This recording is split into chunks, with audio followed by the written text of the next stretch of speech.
Traditionally, on March the 1st, delegates from the ICDO member countries and UN ambassadors in Geneva gathered for a celebratory dinner to mark the International Civil Defense Day and discuss the organization's work. Maria Tuyap, the ICDO Secretary General, during the official part of the reception, introduced the theme of 2022: civil protection and dealing with displaced people in disasters and crises, the role of volunteers and combating pandemics, calling on all national players to focus on volunteerism and volunteering in their respective countries.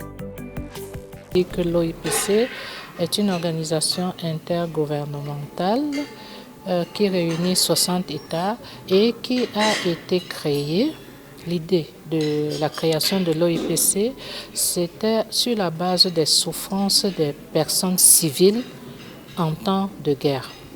Donc, l'OIPC est là pour protéger les personnes en situation d'urgence, c'est-à-dire en difficulté, et sauvegarder leurs biens et l'environnement. Au départ, c'était les souffrances des civils en temps de guerre, mais plus tard, ça a évolué pour protéger les civils contre tout type de risques, que ce soit des risques d'origine naturelle ou d'origine humaine.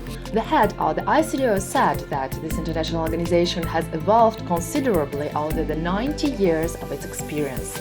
The ICDO has a dedicated monitoring center at its headquarters in Geneva. L'OIPC peut aider à prédire les risques de catastrophes et aussi l'OIPC a développé une certaine connexion avec les États membres pour pouvoir partager les informations aussi bien avant que pendant la catastrophe. Et aujourd'hui, l'OIPC est en train de faire un autre pas, c'est-à-dire de pouvoir former les acteurs nationaux à la collecte des données, à prédire les risques de catastrophe et accompagner les États qui n'ont pas ce dispositif. One of the organization's essential activities is rapid response to natural disasters and emergencies.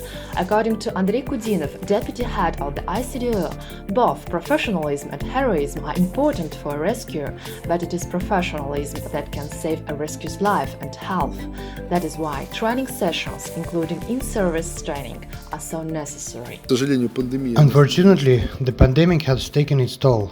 But before that, we had efficient courses in the Persian Gulf countries and the Eastern countries. Training centers have been opened in Serbia, Armenia, Qatar, and the Arab Emirates. The Saudis have a very good training system in Algeria. Now we have opened a training center for monitoring and coordinating various disasters and catastrophes in Nicaragua. It's a major work, extensive and quite interesting. We are expanding and imbuing the program. We have a fully prepared training plan for 2022. We have nearly all the ICDO countries involved in these training courses, almost all of them. Their representatives gave specific examples of cooperation between the ICDO and its member countries. We have, of course, the pandemic, and this has played a very defining role in the past years. We are doing what we can here also. This includes distributing vaccines, which Russia produces, and other things, aiding in, say, developing the medical facilities of countries. But in essence, of course, this began as a common effort to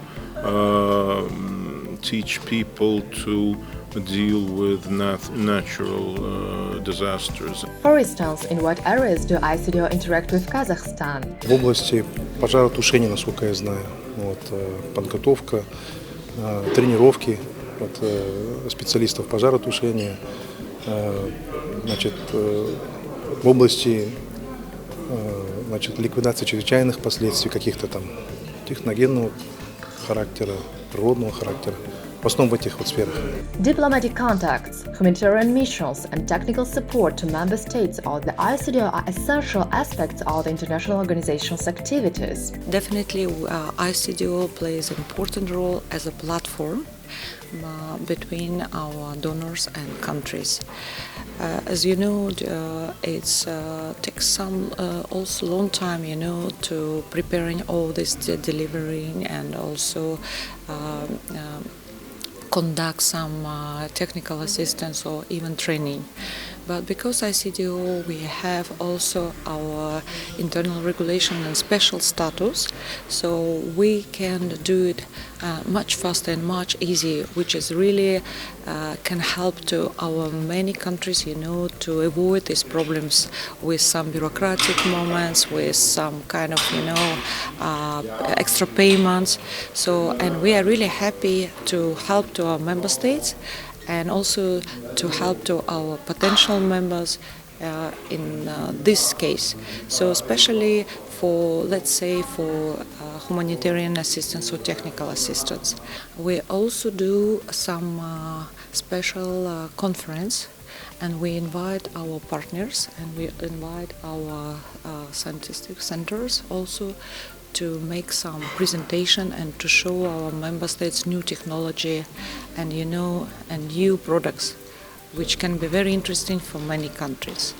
So I think that all this prospect and all these positive aspects which we give to our member states, it can be very much interesting for all potential members, and we hope that we will see some more people and countries who will be interested to join our organization. As there are so many countries in the world in need of assistance and the development of the civil defense forces, the demand for the expertise and capabilities of the ICDOs is increasing. I've seen that this organization has a lot of activities, capacity building, support, technical assistance that can be of benefit to the African countries. So my call will be to encourage them to join this international organization. This international organization is providing, can be very, very useful to African countries, all of them. Many guests at the International Civil Defense Day celebrations wished the ICDO to develop and expand so that by the centenary, the number of its members will double and its role and capacity will increase, directly or indirectly helping to save more and more people on our planet.